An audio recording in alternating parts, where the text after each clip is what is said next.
नमस्कार दर्शक बंधु रिंकू मोटिवेशनल लाइव चैनल रे आपण मानकु स्वागत। दर्शक बंधु 15 मार्च रविवार मीन संक्रांति दिन तुलसी गछ मूलरे पोती दियंतु एही गोटिए जिनिस आपणकर धनजनित समस्या केबे हेले भी देखा देब नाही।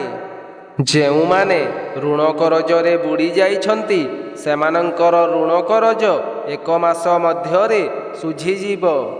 ता सहित माँ लक्ष्मींकर स्थिर बास सेमानंक घरे सदा सर्वदा हेब एवं सेमानंक जीवन को धन आसीबार मार्ग खोलीजीव। जेउ माने चाकरी क्षेत्र रे प्रयास करुथिले सेमानंकु तांको मन मुताबक चाकरी प्राप्त होइजीव। दर्शक बंधु आपणक उपरे एवं आपणक परिवार उपरे माँ लक्ष्मी एवं नारायणंकर आशीर्वाद सदा सर्वदा वर्षा हेउ। जदि कौनसी व्यक्ति 15 मार्च मीन संक्रांति दिन तुलसी गछ मूलरे सही गोटिए जिनिस को पोती देउछंती तेबे तांको भाग्यर उन्नति को केही मध्य रोकी पारिबे नाही एवं माँ लक्ष्मींकर आशीर्वाद सही परिवार उपरे सदा सर्वदा रहिबो। दर्शक बंधु मु आपण मानंकु भिडियोर आगरे बताइबी जे केवल काहीकि संक्रांति दिन तुलसी गछ मूलरे सही गोटिए जिनिस को पोतीबार नियम रहिछि। एमितिरे तो बेल गछ अँला गछ कदली गछ पिपिली गछ एसबु गछ मध्य देववृक्ष सहित समान होइथाए। तेबे काहीकि मीन संक्रांति दिन आमे माने तुलसी गछ मूलरे सही गोटिए जिनिस को पोतीबा। मु आपण मानंकु एही भिडियो माध्यम रे तुलसी गछ मूलरे सही गोटिए जिनिसटी को पोतीबार नियम कहिबी।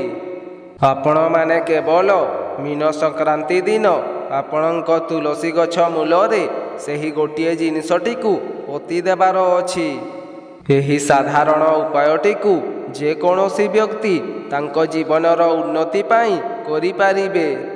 विशेष करी जेउ मानंकर धनजनित समस्या अछि सेमाने थोरे मात्र एहार परीक्षा करी देखंतु। काहीकि ना शास्त्र रे मान्यता अछि जेउ व्यक्ति ब्रह्म मुहूर्तरू उठी एही कार्यटी को करि देइथांती तेबे तांको भाग्यर उन्नति को केही मध्य रोकी पारंती नाही। दर्शक बंधु आमर सनातन धर्म रे बहुत अधिक महत्व रही अछि। जेहेतु चलित वर्षर मीन संक्रांतिटी रविवार दिन पड़िबा पाई जाउछि तेबे एही दिन अनेक प्रकारर शुभ संयोगर संगठन होइथाए। तेबे एही दिन माँ लक्ष्मी एवं नारायण को प्रसन्न करिबा पाई आपण मानक निमंते सुवर्ण सुजोग अटे। आज्ञा हाँ दर्शक बंधु जदि आपण माने विशेष दिन मानंकरे किछिटा उपायटी को करिनेबा द्वारा भगवान आपणक उपरे प्रसन्न होई जाउछंती तेबे आपणक भाग्ୟରେ निश्चिंत भावरे उन्नति आसीब। जदि आपणक द्वारा संभव हेउछि तेबे मीन संक्रांति किंबा एकादशी दिन कौनसी गरीब गुरुबा किंबा दुख दारिद्र लोक मानंकु किछि खाद्य खाइबा पाई दियंतु नचेत आपणक सक्षम अनुसारे सेमानंकु किछि साहाय्य करंतु एवं मीन संक्रांतिर संध्या 7टा पूर्वरु आपणक तुलसी गछ मूलरे सही गोटिए जिनिस को पोती दियंतु। देखिबे आपण माने एही उपायटी को करिनेबा द्वारा खूब कम समय मध्यरे आपणक जीवनरु समस्त दुख दारिद्रता दूर होइजिब। सेथिपाई जेउ माने भी एही भिडियोटी को देखुछंती सेमाने शेष पर्यंत निहाती देखंतु। भिडियोर आगरे मु आपण मानंकु सही गोटिए जिनिस विषय रे बताइबा पाई जाउछि।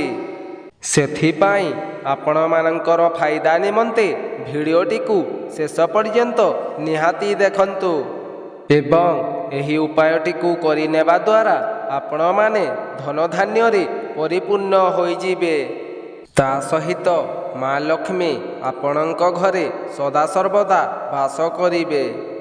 ଦର୍ଶକ ବନ୍ଧୁ, ଯଦି ଆପଣମାନେ ଭିଡ଼ିଓଟିକୁ ଲାଇକ୍ କରିନାହାନ୍ତି ତାହେଲେ ଭିଡ଼ିଓଟିକୁ ଲାଇକ୍ କରି କମେଣ୍ଟ ବକ୍ସରେ ଜୟ ମା ଲକ୍ଷ୍ମୀ ଅବଶ୍ୟ ଲେଖିଦିଅନ୍ତୁ। ଦର୍ଶକ ବନ୍ଧୁ, ମନୁଷ୍ୟ ଜୀବନରେ କର୍ମ ଯେତିକି ଆବଶ୍ୟକ ହୋଇଥାଏ ଧର୍ମ ମଧ୍ୟ ସେତିକି ଆବଶ୍ୟକ ହୋଇଥାଏ। ବ୍ୟସ୍ତବହୁଳ ଜୀବନ ମଧ୍ୟରେ ସମସ୍ତେ ତ କର୍ମ କରିଥାନ୍ତି, କିନ୍ତୁ ଧର୍ମ କରିବା ପାଇଁ ସେମାନଙ୍କ ପାଖରେ ସମୟ ନଥାଏ। ଯଦି ଆମେ କିଛି ପୁଣ୍ୟ କରିବା ନାହିଁ ତେବେ ଆମକୁ କର୍ମର ଫଳ ମିଳିପାରିବ ନାହିଁ। ଦର୍ଶକ ବନ୍ଧୁ, ଆପଣଙ୍କ ଉପରେ ଭଗବାନଙ୍କ ଆଶୀର୍ବାଦ ରହିବା ବହୁତ ଆବଶ୍ୟକ ଅଟେ। ଯେଉଁ ବ୍ୟକ୍ତିଙ୍କ ଉପରେ ଭଗବାନଙ୍କର ଆଶୀର୍ବାଦ ରହିଯାଇଥାଏ ସେହି ବ୍ୟକ୍ତି ତା ଜୀବନରେ ବହୁତ ଉନ୍ନତି କରିବା ସହିତ ତା ପରିବାରଟିକୁ ଧନଧାନ୍ୟରେ ପରିପୂର୍ଣ୍ଣ କରିଦିଏ।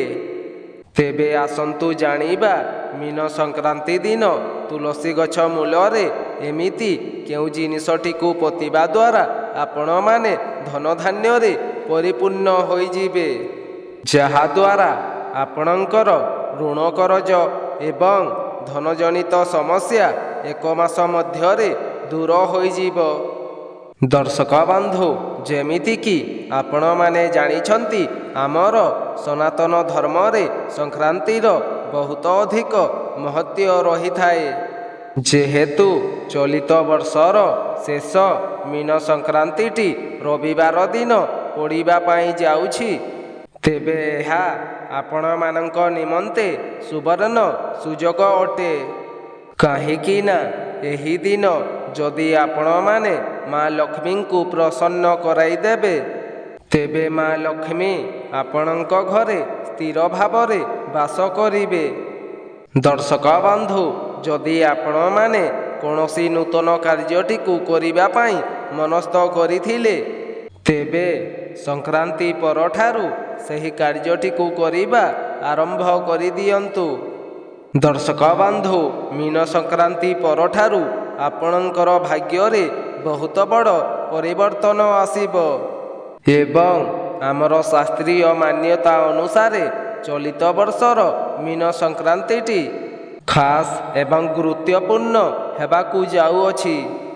ସେଥିପାଇଁ ଆପଣମାନେ ଯେଉଁ ବି କାର୍ଯ୍ୟଟିକୁ ସଂକ୍ରାନ୍ତି ଠାରୁ ଆରମ୍ଭ କରିବେ ସେଥିରେ ଆପଣଙ୍କୁ ଶୁଭ ଶୁଭ ଫଳ ଦେଖିବା ପାଇଁ ମିଳିବ। ତା ସହିତ ଆପଣଙ୍କ ଜୀବନକୁ ଧନ ଆସିବାର ମାର୍ଗ ଖୋଲିଯିବ ଏବଂ ଆପଣମାନେ ମା ଲକ୍ଷ୍ମୀ ଏବଂ ନାରାୟଣଙ୍କର ଆଶୀର୍ବାଦ ଏକା ସାଥିରେ ପ୍ରାପ୍ତ କରିପାରିବେ। ଦର୍ଶକ ବନ୍ଧୁ, କ'ଣ ଆପଣମାନେ ଜାଣିଛନ୍ତି ମା ଲକ୍ଷ୍ମୀ ଆପଣଙ୍କ ଘରର କେଉଁ ଜାଗାରେ ବାସ କରିଥାନ୍ତି? ତେବେ ମୁଁ ଆପଣମାନଙ୍କୁ କହି ରଖୁଛି, ମା ଲକ୍ଷ୍ମୀ ତୁଳସୀ ଗଛରେ ବାସ କରିଥାନ୍ତି, ଯେଉଁ ଜାଗାଟି ସଫାସୁତୁରା ରହିଥାଏ। ତା ସହିତ ମା ଲକ୍ଷ୍ମୀ ଆପଣଙ୍କ ଘରର ଶିଳପୁଆରେ ମଧ୍ୟ ବାସ କରିଥାନ୍ତି। ସେଥିପାଇଁ ଯଦି ଆପଣମାନେ ମୀନ ସଂକ୍ରାନ୍ତି ଦିନ ତୁଳସୀ ଗଛ ମୂଳରେ ସେହି ଗୋଟିଏ ଜିନିଷଟିକୁ ପୋତି ଦେଉଛନ୍ତି ତେବେ ଆପଣଙ୍କ ଭାଗ୍ୟରେ ଉନ୍ନତି ଆସିବ ଏବଂ ଆପଣଙ୍କ ଜୀବନରେ ଆପଣମାନେ ବହୁତ ଆଗକୁ ଗତି କରିବେ। ଯଦି ଆପଣମାନେ ଋଣ କରଜରେ ବୁଡ଼ି ଯାଇଛନ୍ତି କିମ୍ବା ଧନଜନିତ ସମସ୍ୟାର ସାମ୍ନା କରୁଛନ୍ତି ତେବେ 1 ମାସ ମଧ୍ୟରେ ଆପଣଙ୍କର ସମସ୍ତ ଋଣ କରଜ ଶୁଝିଯିବା ସହିତ ଆପଣଙ୍କ ନିକଟକୁ ଧନ ଆସିବାର ମାର୍ଗ ଖୋଲିଯିବ। ଯେଉଁମାନେ ନୂତନ ଚାକିରିର ସନ୍ଧାନରେ ଥିଲେ ସେମାନଙ୍କୁ ମଧ୍ୟ ତାଙ୍କର ମନ ମୁତାବକ ଚାକିରିଟିଏ ପ୍ରାପ୍ତ ହୋଇପାରେ। ତେବେ ଆପଣମାନେ ମୀନ ସଂକ୍ରାନ୍ତିର ବ୍ରହ୍ମ ମୁହୂର୍ତ୍ତରୁ ଉଠି ନିଜର ଶଯ୍ୟାଟିକୁ ତ୍ୟାଗ କରିଦେବେ। ଏହାପରେ ଆପଣମାନେ ନିଜର ସ୍ନାନ ଆଦି କାର୍ଯ୍ୟକୁ ସମାପନା କରିଦେବେ ଏବଂ ଆପଣ ସ୍ୱଚ୍ଛ ବସ୍ତ୍ରର ପରିଧାନ କରି ତୁଳସୀ ଗଛର ମୂଳକୁ ଯିବେ ଏବଂ ତୁଳସୀ ଗଛ ମୂଳରେ ବିଶେଷ କରି ପୂଜା ଅର୍ଚ୍ଚନା କରିବେ। ଏହାପରେ ଆପଣମାନେ ତୁଳସୀ ଗଛ ମୂଳରେ ଜଳକୁ ଅର୍ପଣ କରିଦେବେ ଏବଂ ତୁଳସୀ ଗଛ ମୂଳରେ ଜଳକୁ ଅର୍ପଣ କରିସାରିବା ପରେ ତୁଳସୀ ଗଛ ମୂଳରେ ଗୋଟିଏ 1 ଟଙ୍କିଆ ମୁଦ୍ରାକୁ ପୋତିଦେବେ। ଦର୍ଶକ ବନ୍ଧୁ, ଆପଣମାନଙ୍କ ମନରେ ପ୍ରଶ୍ନ ଆସୁଥିବ ଯେ ତୁଳସୀ ଗଛ ମୂଳରେ ଗୋଟିଏ 1 ଟଙ୍କିଆ ମୁଦ୍ରାକୁ ପୋତିଦେବା ଦ୍ୱାରା ଆମ ଘରର କିଭଳି ଭାବରେ ଉନ୍ନତି ଆସିବ। ସେଥିପାଇଁ ଆପଣମାନେ ଭିଡ଼ିଓଟିକୁ ଶେଷ ପର୍ଯ୍ୟନ୍ତ ନିହାତି ଦେଖନ୍ତୁ। ଭିଡ଼ିଓର ଆଗରେ ମୁଁ ଆପଣମାନଙ୍କୁ ଏହାର ବିଧି ମଧ୍ୟ ଜଣାଇବି ଏବଂ ଏହାକୁ କିଭଳି ଭାବରେ ପ୍ରୟୋଗ କରିବା ଦ୍ୱାରା ଆପଣମାନେ ଧନଧାନ୍ୟରେ ପରିପୂର୍ଣ୍ଣ ହୋଇଯିବେ ଏବଂ ଆପଣଙ୍କର ସମସ୍ତ ଋଣ କରଜ 1 ମାସ ମଧ୍ୟରେ ଶୁଝିଯିବ। ଦର୍ଶକ ବନ୍ଧୁ, ତୁଳସୀ ଗଛ ମୂଳରେ ସେହି 1 ଟଙ୍କିଆ ମୁଦ୍ରାକୁ ପୋତିଦେବା ଦ୍ୱାରା କ'ଣ ହୋଇଥାଏ ନା, ଆପଣଙ୍କ ଘରେ ପୂର୍ବରୁ ଯାହା ବି କିଛି ନକାରାତ୍ମକ ଶକ୍ତି ଭରି ହୋଇ ରହିଥିବ ସେସବୁ ଦୂର ହେବା ସହିତ ଆପଣଙ୍କ ଘରକୁ ସକାରାତ୍ମକ ଶକ୍ତିର ଆଗମନ ହେବ। ଦର୍ଶକ ବନ୍ଧୁ, ଆଉ ଗୋଟିଏ ଉପାୟ, ଆପଣମାନଙ୍କ ପାଖରେ ଯଦି ପିତ୍ତଳର କୌଣସି କଏନ୍ ଅଛି ତେବେ ଆପଣମାନେ ତୁଳସୀ ଗଛର ମୂଳକୁ ଯିବେ ଏବଂ ତୁଳସୀ ଗଛର ମୂଳରେ ଜଳକୁ ଅର୍ପଣ କରିସାରିବା ପରେ ତୁଳସୀ ଗଛର ମୂଳରେ ସେହି ପିତ୍ତଳର କଏନ୍ଟିକୁ ପୋତିଦେବେ ଏବଂ ସେହି ପିତ୍ତଳ କଏନ୍ଟିକୁ ପୋତିବା ସମୟରେ ଓଁ ନମଃ ଭଗବତେ ବାସୁଦେବାୟ ଏହି ମନ୍ତ୍ରଟିକୁ 7 ଥର କହି ତୁଳସୀ ଗଛ ମୂଳରେ ସେହି ପିତ୍ତଳ କଏନ୍ଟିକୁ ପୋତିଦେବେ। ଯଦି ପୋତିବା ସମୟରେ ଆପଣମାନେ ଏହି ମନ୍ତ୍ରଟିକୁ କହି ସେହି ପିତ୍ତଳ କଏନ୍ଟିକୁ ପୋତି ଦେଉଛନ୍ତି ତେବେ ରାତାରାତି ଆପଣଙ୍କ ଭାଗ୍ୟରେ ପରିବର୍ତ୍ତନ ଆସିବ। ତା ସହିତ ଆପଣଙ୍କର ଯାହା ବି କିଛି ଅଧା ଅଧୁରା ମନସ୍କାମନା ରହିଥିଲା ସେସବୁ ମଧ୍ୟ ମା ଲକ୍ଷ୍ମୀଙ୍କ ଆଶୀର୍ବାଦରୁ ପୂରଣ ହୋଇଯିବ। ଯଦି ଆପଣଙ୍କ ଘରେ ପୂର୍ବରୁ ମନ ମତାନ୍ତର କଳି ଝଗଡ଼ା ଲାଗି ରହୁଥିଲା ତେବେ ସେସବୁ ମଧ୍ୟ ମା ଲକ୍ଷ୍ମୀଙ୍କ ଆଶୀର୍ବାଦରୁ ଖୁବ୍ ଶୀଘ୍ର ଦୂର ହୋଇଯିବ।